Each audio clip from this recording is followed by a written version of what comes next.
Hello नमस्कार, मी सपना नितीन चव्हाण तुम्हा सर्वांचं अगदी मनापासून स्वागत करत आहे आपल्या यूट्यूब चॅनलमध्ये। आणि आज परत घरामध्ये दसऱ्याची कामं चालू आहेत। तर दसरा नाहीये जवळ आलेला, पण संक्रांत जवळ आलेली आहे आणि सणवार आहेत म्हणूनच नाही, 1-2 महिन्याला किचन क्लीन करावंच लागतं। आणि इथे ना धूळ खूप असते, मला कळत नाही, सर्व बंद जरी केले ना दरवाजे खिडकी वगैरे, पण धूळ खूप येते इकडे। कदाचित जे इथले रस्ते आहेत ना ते मातीचे आहेत, आणखीन इथे पक्के रस्ते वगैरे झालेले नाहीत, कदाचित त्यामुळे होऊ शकतं, पण खूप धूळ येते। तर म्हटलं चला मुलं आहेत घरी, त्यांना हाताशी घेऊन क्लीन करावं सर्व काही, कारण ना मुलं घरी असतील तर भरपूर मदत होते मला त्यांची, आणि मग नाहीतर एकटीलाच करावं लागतं सर्व, त्यामुळे खूपच अवघडल्यासारखं होतं, म्हणून म्हटलं चला। आणि यावेळी ना मी थोडेसे चेंजेस करणार आहे किचनमध्ये, तर म्हटलं थोडं वेगळं ठेवून पाहावं सामान वगैरे, कारण ना जागा थोडीशी अपुरी पडतीये किचनमध्ये आणि असं व्यवस्थित सिस्टमॅटिक दिसत नाहीये सामान वगैरे। तर ज्यावेळी मी आले होते इकडे, त्याच्यानंतर दसऱ्याला मी डीप क्लिनिंग केली, त्या व्हिडिओ जर तुम्ही पाहिला असाल तर त्याच्यानंतर पण मी सामान असं वेगळ्या पद्धतीने ठेवलेलं नाही। तर म्हटलं चला यावेळी थोडेसे चेंजेस करावेत, आणि ते गाणे ऐकता ऐकता काम चालू आहे, कारण खरंच गाणे ऐकता ऐकता काम केव्हा होतं ना हे कळत नाही। आणि सर्व कामं आवरता आवरता आता रात्र झालेली आहे आणि प्रचंड थंडी पडत आहे। तर संध्याकाळी आंघोळ केल्यामुळे ना जास्तच थंडी लागत होती अशी। तर किचन मध्ये बरेच चेंजेस केलेले आहेत मी। तर हे जे रॅक होतं ते इथेच ठेवलेलं आहे, याला पर्याय नाही, पण जे इकडे रॅक होतं ना शेल्फ शेजारी, ते मी इथे ठेवलेलं आहे अशा पद्धतीने। तर हे बघा, कारण टेबल इथे मध्येच यायचा, पण आम्हाला वाटायचं की टेबल लावल्यामुळे पूजेसाठी जागा होईल इकडे, पण तसं झालं नाही। जागा आता बऱ्यापैकी जागा दिसत आहे किचन मध्ये, तर बघा एवढा भरपूर स्पेस आता दिसत आहे किचन मध्ये, आणि टेबल इकडे लावलेला आहे असा। तर हे इथे फ्रीज आहे, पाण्याचा जार इथे ठेवलेला आहे फ्रीजच्या शेजारी आता, आणि इथे टेबल लावलेला आहे। आणि हे तर पहिले भांडे जसे आहेत तसेच ठेवलेले आहेत।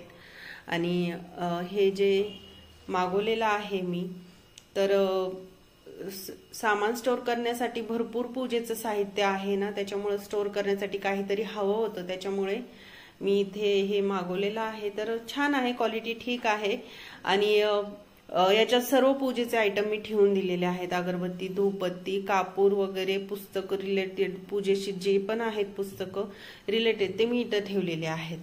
तर अशा पद्धतीने मी यावेळी आता किचन सेट केलेलं आहे।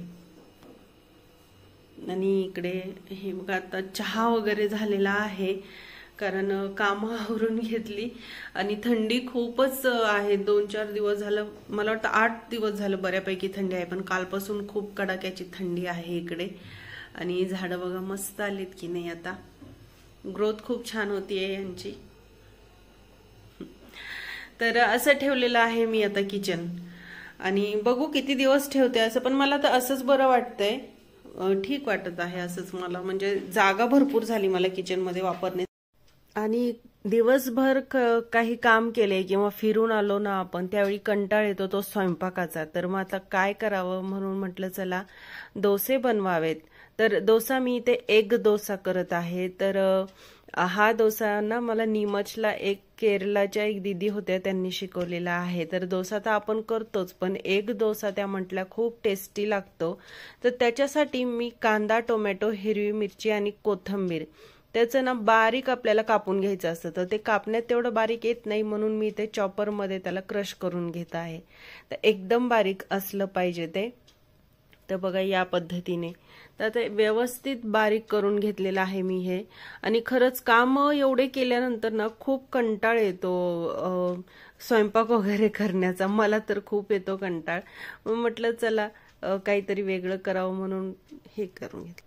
मुलं आणि हे तर म्हणत होते की मम्मी खिचडी कर वगैरे, पण ना थंडी खूप आहे आणि रात्रीची वेळ आहे, तर म्हटलं भाताचा काही आयटम नको करायला।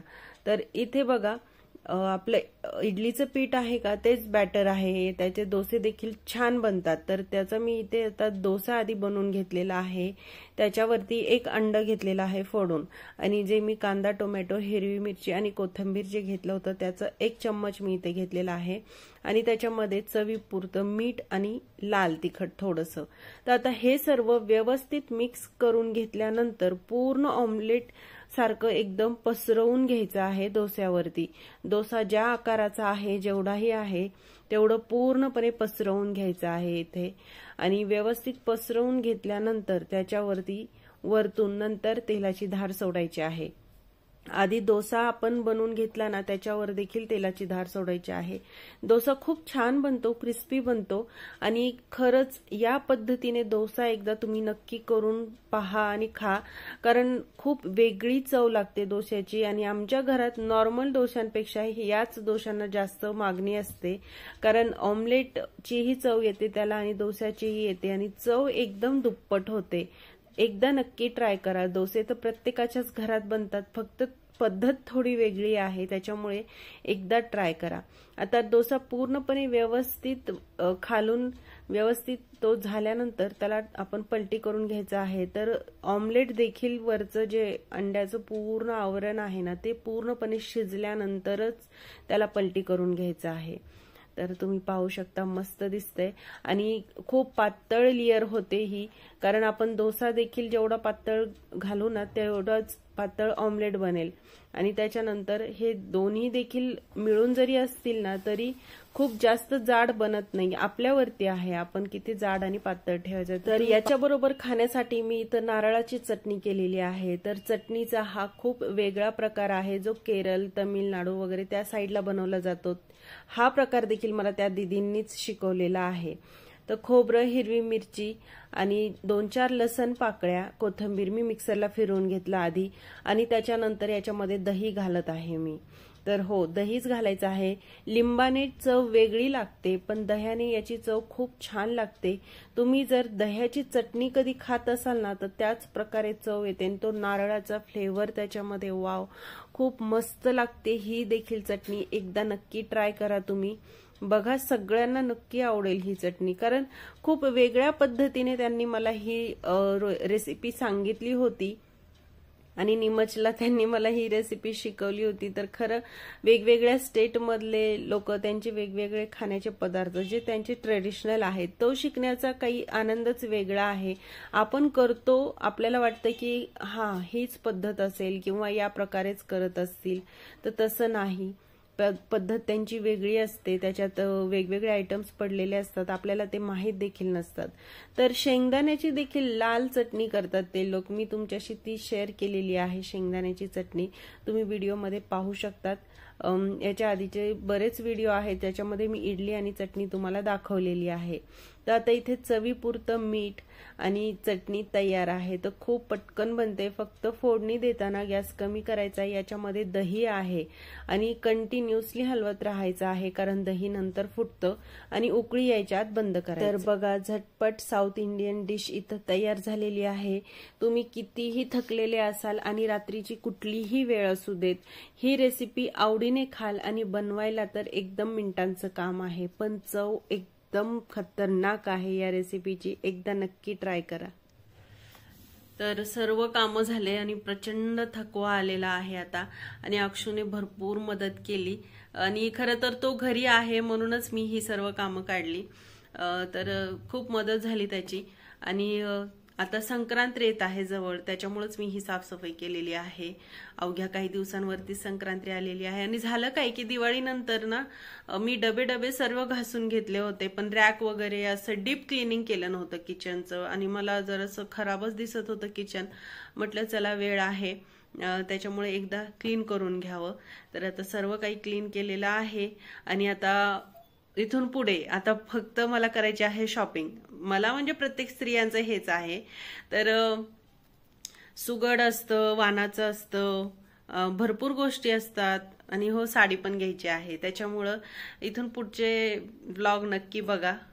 चाललेला आहे विचार, आमच्या इकडे साडी घेतातच संक्रांतीला, तर बघू काय होतंय काही नाही। आज तर प्रचंड थकलेली आहे आता। त्याच्यामुळे तर हा होता पूर्ण व्हिडिओ. कसा वाटला कमेंट करून नक्की सांगा. आणि तुमच्या कमेंट खूप छान छान येत आहेत आणि असाच प्रतिसाद राहू द्यात व्हिडिओसाठी देखील. आणि तुम्ही पण संक्रांतीची काय काय खरेदी केली आणि लातूरमध्ये असाल तर मला एक गोष्ट नक्की सांगा की लातूरमध्ये सिल्कच्या साड्या चांगल्या रेटमध्ये कुठे भेटतात. कारण मला आल्यापासून मला खरंच कळत नाही चांगला रेट कुठे भेटतो म्हणून. कारण असं वाटतं प्रत्येक वेळी की साडी आपल्याला महागच लागलेली आहे म्हणून. म्हणजे झालं काय की मी जी आजीला साडी घेतली होती ना, तर मला एका मैत्रिणीचा फोन आला की कितीला होती ही साडी. विचारलं त्यांनी मला, तर मी सांगितलं, पण त्यांनी म्हटलं की तुम्हाला महाग लागली. अशीच सेम साडी आम्ही कमी प्राइसनी घेतली आणि ते पण 300-400 रुपये कमी. तर मग नंतर वाईट वाटतं की सेम प्रोडक्ट आहे, सेम आहे सर्व, तर मग नाही का आपल्याला महाग बसलं असं वाटतं मला. तर लातूरमध्ये महागाई तर आहेच हे मलाही कळतं इकडे आल्यापासून. कारण फरक जर पाहिला याच्यापेक्षा स्वस्त मग बीडला भेटतं आणि बीडपेक्षाही स्वस्त मग पुण्याला भेटतं. तर असं, पण जर तुम्हाला माहित असेल, तुम्ही लातूरचेच असाल, तर इथं छान सिल्कच्या साड्या आपल्या रिझनेबल रेटमध्ये कुठं भेटतात हे मला नक्की सांगा. खूप गरजेचं आहे हे जाणून घेणं मला. तर कसा वाटला व्हिडिओ कमेंट करून नक्की सांगा. भेटूयात पुढच्या व्हिडिओमध्ये. तोपर्यंत नमस्कार आणि शुभरात्री.